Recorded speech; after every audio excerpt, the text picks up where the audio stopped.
Now, even though this podcast is all about becoming the go-to, the trusted authority in your space, we've not talked about one of the most obvious topics there is, and that's about self-promotion. And today's episode is coming actually through, or it was sparked by a LinkedIn post, a LinkedIn conversation that got a little bit heated on how much self-promotion is too much, how much is not enough. And there are obviously a lot of different opinions and views to this topic, but we want to shed some light on what does self-promotion actually mean, why is it important, do's and don'ts, and everything in between. And funny enough, Eleni and I were both tagged in this post. Eleni and I have known each other, get this, I looked it up, 9 years, so nearly 10 years in a few months, just saying. And we still look the same, right? Exactly. We don't look a day older. But we have actually met in the corporate world. And since then, we've branched out separately into the entrepreneurship world. And Eleni reached out and said, we need to talk about this. This is an amazing topic. I was like, yes, we definitely need to talk about it. Eleni, give us some goss. Why is this topic so important to you? Why did it strike a nerve? And what are you doing with your own self-promotion? Yeah, so it was really interesting. As you said, we both got tagged into this post about, valuing your time and how you price your service and, ethical self-promotion. And it was really quite interesting, some of the chat that came out of that around some people may be finding it a little bit of a turn-off if people do too much self-promotion. And I contacted you and I reached out to you because it actually struck a bit of a nerve with me, because I work with a lot of female entrepreneurs and, really motivated women and talented women. And I think sometimes we don't always have the confidence to put ourselves out there. And so, I think I do a lot of work with people, helping them to be their best selves and feeling really confident and comfortable in that. So I guess I did want to talk all about authentic self-promotion today, and how we do that in the right way. And I really do have that belief that you've got to be in it to win it, right? And if you want to get something done, go and do it yourself, right? You're the best person to, to express what it is that you can do and how you can be of service to others. Absolutely. And, I think it also comes down to being mindful of how you put yourself out there. In the end, nowadays, we've got more choices. We've got more competition than ever before. So how can you stand out? If you're not tooting your own horn, there's no music. So we need to set the tone and create the narrative around what we want to be known for and what we want to be referred to as. Now, Eleni, you are running your own business also. Can you give us a bit of a background? Who are you working with? What is your business? Talking about self-promotion, now is your time. Great. Okay. So I'm an organizational psychologist, and I go to market calling myself a business psychologist. Hopefully that makes a little bit more sense to people. But I love working with high performing individuals and corporates to help everyone reach their potential and best serve their clients. So I work with individuals that come to me for career transition or leadership development. So really at that grassroots level. But I also work with really big corporates, international brands across many different industries and sectors, and helping them kind of best serve their customers, harness their teams together, and be the best leaders that they can be so that they can stand out in their market, not just today, but in a really sustainable way. So I'm really all about understanding your own authentic point of difference and how to unleash that in today's marketplace, which, as you said, it's very competitive, it's very challenging. And, how does that all fit into the future of work? Now, how smooth was that? Love it. And, I think what we need to highlight is you didn't say, I've got this and I've got that and I'm really good. And I. There was no I. There was literally everything on who you work with and what they can get out of working with you. Like, this is exactly what self-promotion is all about. But I want to take a step back and, talk about self-promotion. The topic, why is it seen as such a dirty thing? It's the same like sales. It's like, oh my God, you're in sales. And we've got this immediate negative connotation on most of us anyway. And I think it's the most natural form of communicating. But anyway, why do we think so negatively about self-promotion? Look, I think maybe because back in the day, confidence wasn't always linked to capability, right? So I think a lot of the time, maybe in sales-based type of environments, there really was a lot of pressure to sell yourself to get a job, sell yourself and suck up to get a promotion and that kind of thing. And obviously, that's a short-term strategy. You might be able to talk yourself into a position or a promotion, but the truth is that if you don't have the skill and capability to back it up, you're not going to set yourself up for success anyway. So it's not going to be something long-lasting. So I think that self-promotion, it's definitely, as we said, it's got to be authentic and it's got to be backed up by real capability.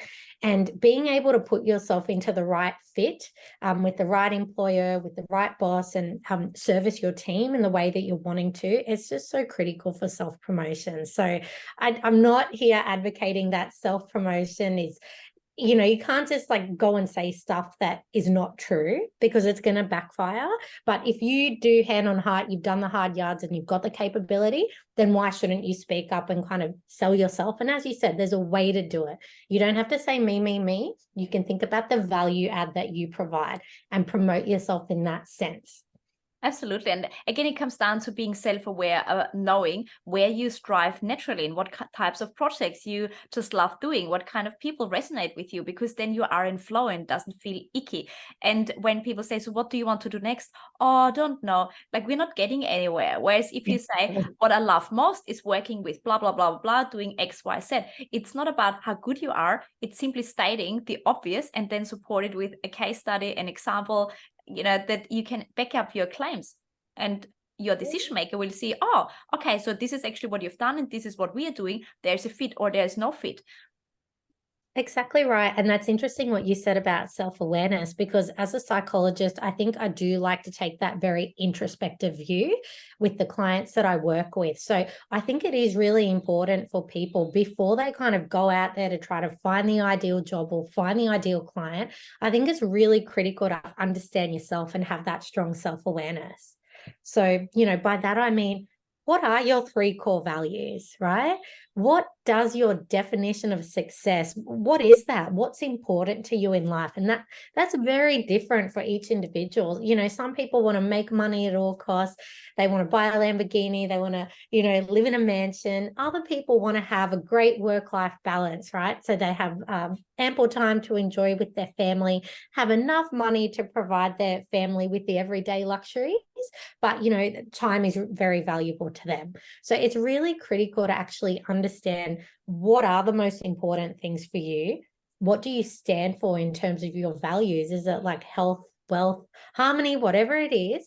And really always use those things as a decision-making criteria and a guiding principle for yourself when you are evaluating and weighing up lots of different options and ideas and ways to proceed. And I guess that you're probably having a lot of those styles of conversations with the people that you work with too, Petra, right? In terms of helping them to shine and, unleash their best selves. Do you find yourself having those styles of conversations with people at all? Absolutely, because the people I'm working with are usually in the mid to senior stage in their lives, and how they have grown up is, well, there's a traditional career path and I work my way up and then I get the promotion and then I get the next promotion. And nowadays it doesn't work like that anymore. Organizational structures are flatter than ever before. We see more project-based work, and we also have seen in the last probably 18 months or 2 years a lot more redundancies, especially from a very high level. You don't just walk into your next 3, 4, 5, $800,000 job as a C-suite executive. So a lot of those professionals step into entrepreneurship or consulting, but it's not their natural state of being, because all of a sudden they have to put themselves out there, they have to promote themselves. And it very much also requires a rethinking. What does success look like for me in this stage? It may have been different in the 20s, in the 30s, in the 40s, but now we've entered this next stage. And, what I also said on the LinkedIn post, it's not just our opportunity to create this next chapter in our career for the next, few years. It's not forever anyway, but it's our responsibility. Because there will be disruptions, maybe the next COVID wave or technology or companies running out of business. Like there is always a change and disruption. It's our responsibility to future-proof ourselves. Nobody else is as interested in our career progression and success than we are. Exactly right. And I think something that resonated for me when you were speaking just then is, yeah, we've got all these very successful people, technical experts in their area of expertise. But when you are required to kind of step out of that kind of, that corporate structure and really advocate for yourself. So that's another way to think about self-promotion is, advocating for yourself and your needs and how to get in front of your customer. It's actually a completely different skill set, isn't it, Petra? That not many of us are ever taught along the way, because as you said, particularly self-promotion was seen as such a negative thing for a long time. I remember hearing a lot of things such as, you don't need to talk yourself up. Your skills and your achievements will speak for themselves, and the promotion will just come naturally from there, or the opportunity or the door will just open from there. And I mean, while it's obviously super important to, achieve and reach those goals and targets and work hard, I believe you've still got to be really comfortable kind of being able to talk to your strengths and talk to your achievements. And as you said, help connect the dots for people to help them understand how your particular value and skill set can be of benefit to them, right? It's Absolutely. self-awareness. Yes. Another awareness. So yeah, how do we go about kind of, teaching people this skill set? How can they learn how to self-promote better, do you think? Again, it sounds like a broken record, but we always start with self-awareness. And more practically speaking is how can you put language and words towards feelings, behaviors, and actions that you do already? Because everyone's got the experience of working with this particular team and feeling drained all the time, feeling like it pushes uphill all the time, and you're exhausted in a second you wake up. Well, something is wrong, and it's not necessarily you and your skill sets that's not on par, it's the entire setup. But in a second, where can I strive? Where am I in my natural flow state? Because I love doing it, I'm good at doing it, and people resonate with the value I provide, and we complement each other. It feels natural. And I didn't feel this ease for the first 10 years of my career. Everything felt like I'm pushing uphill, but because I didn't have a comparison, I thought, well, if you want to be successful, suck it up. It just, it is what it is. But in the second you experience it once, that you can be successful whilst having fun and do it all easily, you're like, oh my God, I'm not going backwards.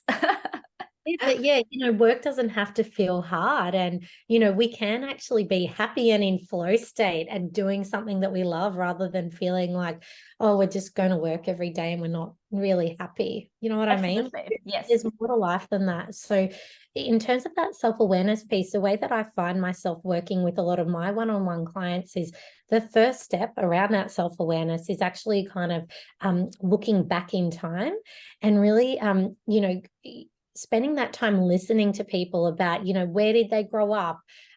What did they enjoy at school? What were they naturally good at in terms of their skills and their talents?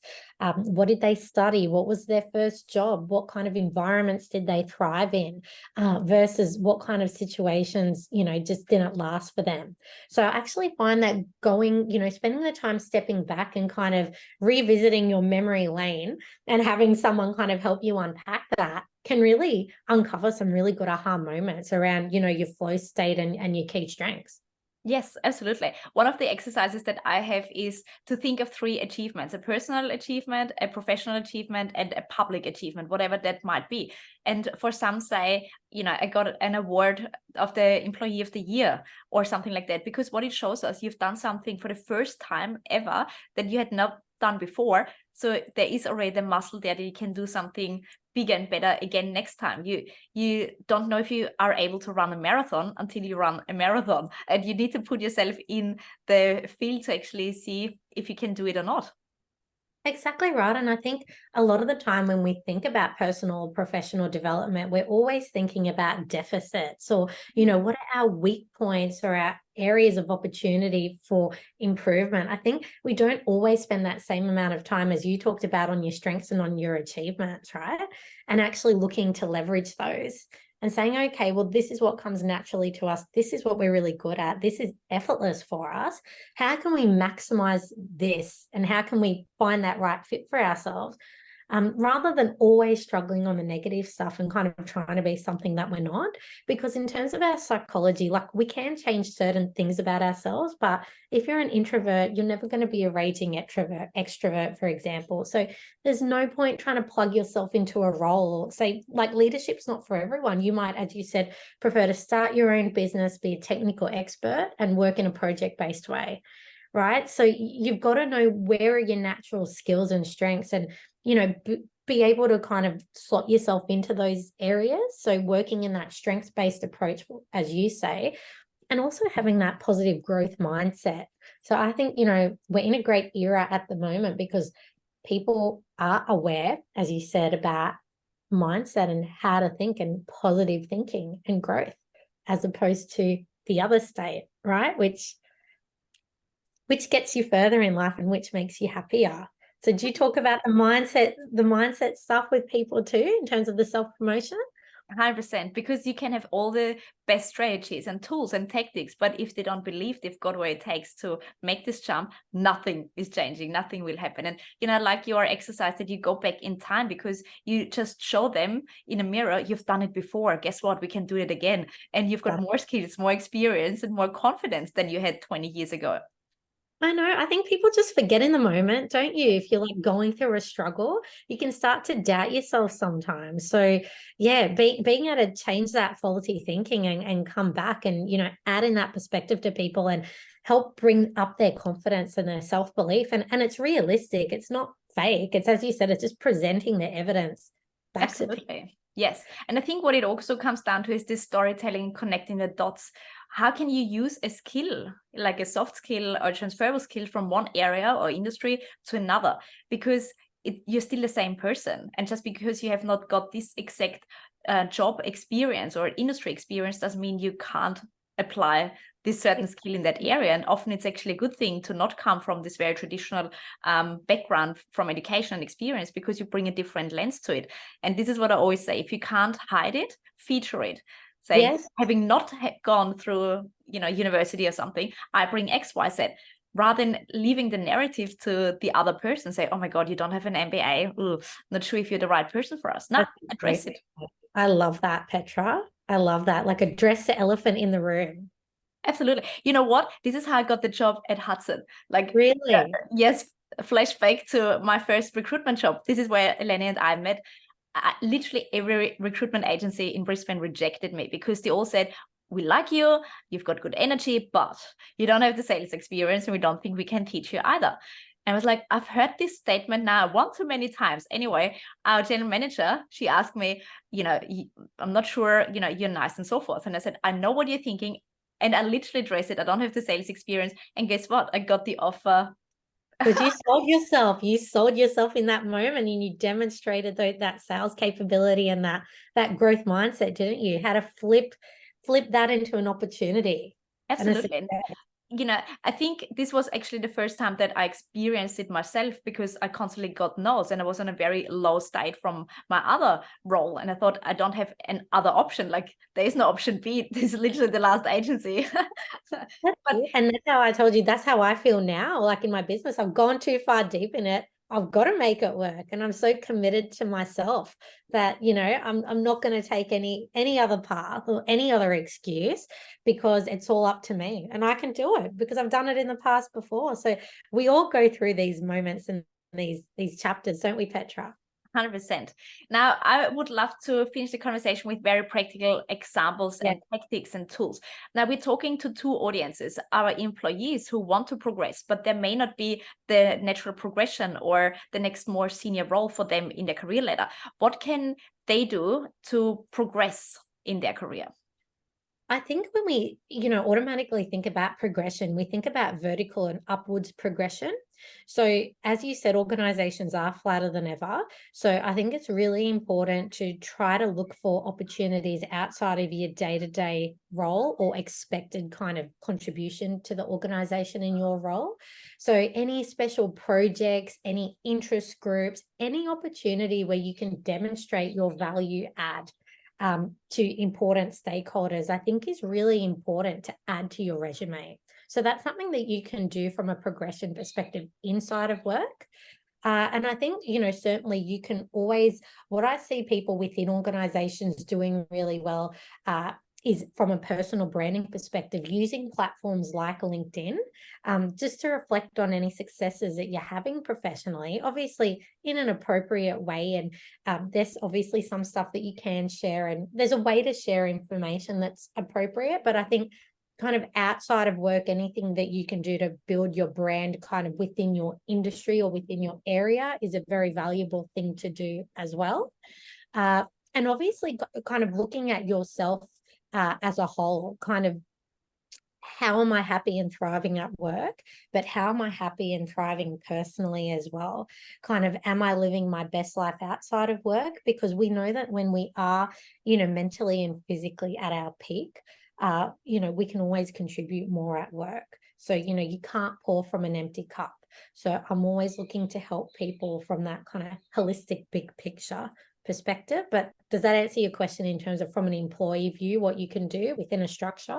Absolutely. And what you said, what resonates is it's very self-driven and self-initiated. Nobody knows you better than yourself, or they should not know you better than yourself. So simply exploring outside your day-to-day role and thinking, what are the topics that are associated with my role that nobody's talking about, or how can I branch out? Because what you do is you build different skill sets, you build different networks, and that opens up new doors to new career opportunities. And then being bold and say, we don't have employer branding, but what we're seeing in the market, it's we want to attract the best talents. Well, I've actually done X, Y, Z. So this is what I'm proposing to work on a project. And often we think we have to make a complete shift from one day to the other. But what if we just take additional responsibilities and work on a project besides our day job, prove it, but also share what we've done, the learnings, the achievements, rather than just working, delivering, and then hoping somebody will pick up on it. So it comes down to literally taking people on the journey. This is what we've done. This is the learning. This is what we will recommend moving forward. And this is exactly your opportunity to promote yourself, that you actually want to take this opportunity or role or lead this kind of project. So true. And it's what you said, you don't always have to know where you're getting to. Like, you've just got to take one step at a time and see what opportunities that opens up, like who you meet, who you have a coffee with. You never know. You just have to make that small change and that small start and just put your hand up for one opportunity. And it gets a lot easier after you've done it the first time, doesn't it? Absolutely. And to wrap us up in terms of a consulting practice, in terms of entrepreneurs, what can they do to self-promote without sounding too sleazy, slimy, whatever the word is that people want to use? Yeah, I think it always comes back to how can you best service your customer. So how you pointed out earlier, it's actually not about yourself. It's the value add that you can provide to others. So it's nothing new, but, always coming back to the pressure point and the problem that other people are having. How can you put a solution in front of that individual? And how can you prove that you have done it in the past before? So, I think people feel a lot more comfortable buying from you if you've got that demonstrated kind of experience behind you. So that can be difficult sometimes when you've got a technical skill set or an education behind you, but you haven't actually kind of walked the path yet. So sometimes you've got to think outside of the box in the beginning around how can I prove and demonstrate that I've got what it takes to serve this audience. So I definitely encourage entrepreneurs to think outside the box in terms of how they can sell that story of success and progress and change. And if all else fails, you are your best advertisement. So being able to demonstrate how you yourself stepped out of your comfort zone to make that change, people are going to say, all right, well, they've demonstrated their ability to go from A to B. So, I'm going to back this person, or I want to be like them, and I'm going to, work with them and entrust them. So, yeah, I think it all comes back to that self-belief and that self-promotion, but, in the right way, in that ethical way. Absolutely. And, if you want anyone to trust you with a team, with a project, with responsibilities, you need to trust yourself first. So having written documentation of, testimonials that you got, or successful projects, or simply nice words, it just sometimes boosts us up when we are feeling down. And, this is human, that we are not always on a high and we are doubting ourselves, especially when you grow and you don't have that kind of level of experience. It feels uncomfortable. It feels unknown and uncertain, but this is where we have to build our uncertainty, that others have the confidence in us and actually trust us with those projects.